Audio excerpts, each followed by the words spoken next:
আজি বছৰটোৰ অন্তিমটো দেওবাৰ পুৰণিক বিদায় দি নতুনক আদৰাৰ সময় এয়া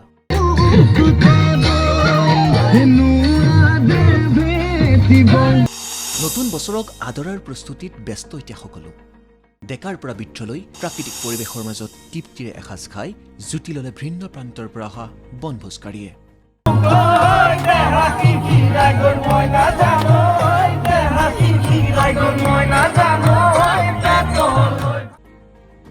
নতুন আশা প্ৰত্যাশাৰে খালে হাঁহে মাহে এসাঁজ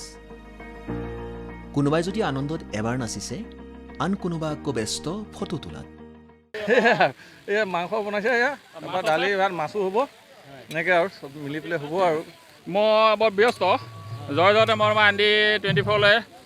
যোৱা বৰ্ষৰ মানে অন্তিমখনত আৰু নতুন বছৰৰ কাৰণে সকলো তোমালোক কৰ্মকৰ্তালৈ মই আন্তৰিক অভিনন্দন জনাইছোঁ আৰু নতুন বছৰ যাতে সকলোৱে আনন্দ সম্প্ৰীতিয়ে জীয়াই থাকিব পাৰে আমি যেনেকৈ আজি ফূৰ্তি ফাৰ্তা কৰি ইয়াতে আছোঁ তেনেকৈ সকলো অসমবাসী ৰাইজলৈ আমি নৱবৰ্ষৰ ওলগ জনাইছোঁ লগতে সমূহ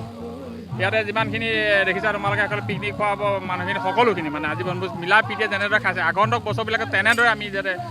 বসবাস কৰিব পাৰোঁ মিলা প্ৰীতিয়ে নগাঁও জিলাৰ কাৰ্বি আংলং সীমান্তৱৰ্তী চাপানলাৰ চম্পাৱতী কুণ্ডত ভিৰ কৰিলেহি বনভোজকাৰী দলে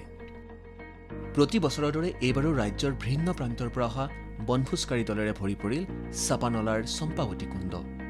নিশ্চিতভাৱে পাহাৰ আৰু এটা সুতিৰে এটা নৈসৰ্গিক শোভাবৰ্ধন কৰা এটা জাগা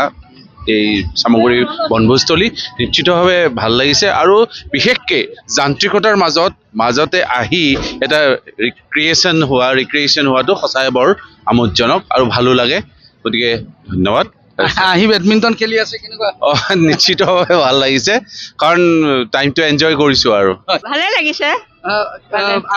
ভাল লাগিছেনে ভাল লাগিছে আজি ননৈৰ পৰা আপুনি ইয়াত আহিছে হয় কোন কোন আহিছে আপোনাৰ লগত আহিছে এই ভতিজা ল'ৰাহঁত আহিছে আকৌ হেৰি গাঁৱৰো আহিছে ইফালে মানাহ ৰাষ্ট্ৰীয় উদ্যানৰ বনভোজস্থলীতো দেখা গ'ল উচ্ছ্বাসৰ ঢল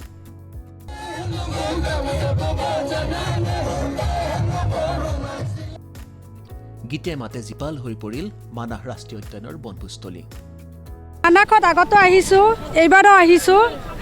বহুত ভাল লাগে পৰিয়ালৰ সৈতে আমাৰ ফেমিলি ফ্ৰেণ্ডছ গোটেইখিনি মিলি আহিছোঁ আমি বৰপেটা ৰোডৰ পৰা আহিছোঁ আমাৰ আজি তাৰমানে মানে স্পেচিয়েল এটা আছে আমাৰ যিটো মুড়ি মাখা বুলি কয় ধনিয়া পাত ঝালমুড়ি গোটেইখিনি মিলি আৰু মাছ মাংস কণী ব্ৰেড জেলি চব আছে মুড়ি আছে পকোড়া আছে চব আছে আজি মানাহত আহি ভালে লাগে মানাহত যিটো আমাৰ প্ৰাকৃতিক যিটো দৃশ্য আমি সৌন্দৰ্য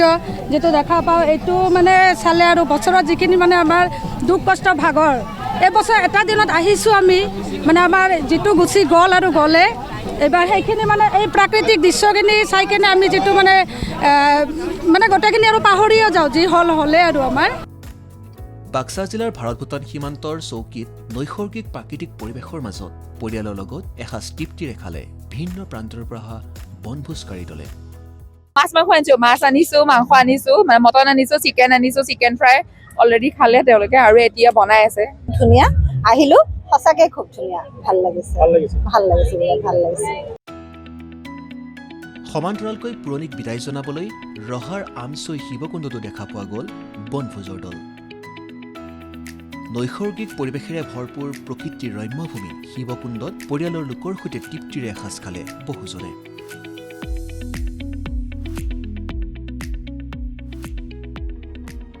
ব্যস্ত জীৱনৰ পৰা কিছু সময়ৰ বাবে প্ৰকৃতিৰ মাজত বিলীন কৰিলে নিজকে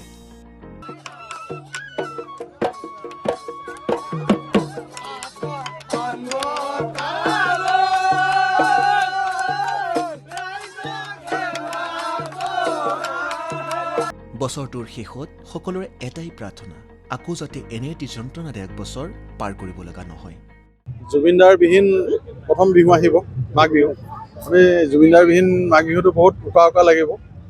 আৰু যি হওক জুবিনদাৰ বিহীন নতুন বছৰ আহি আছে কিন্তু জুবিনদাক এৰি আমি কেনেকৈ বিহু পাতিম সেইটোতো নাজানো মনত যিটো আমাৰ দুখ আছে কাৰণ এই বছৰটোতে অসমীয়াই হেৰুৱালে কেইবাজনো সুযোগ্য অসম সন্তানক। 2025 চনটোৰ দৰে যাতে অনাগত দিনবোৰ নহয় তাৰ বাবে জনালে ভগৱন্তৰ ওচৰত প্ৰাৰ্থনা।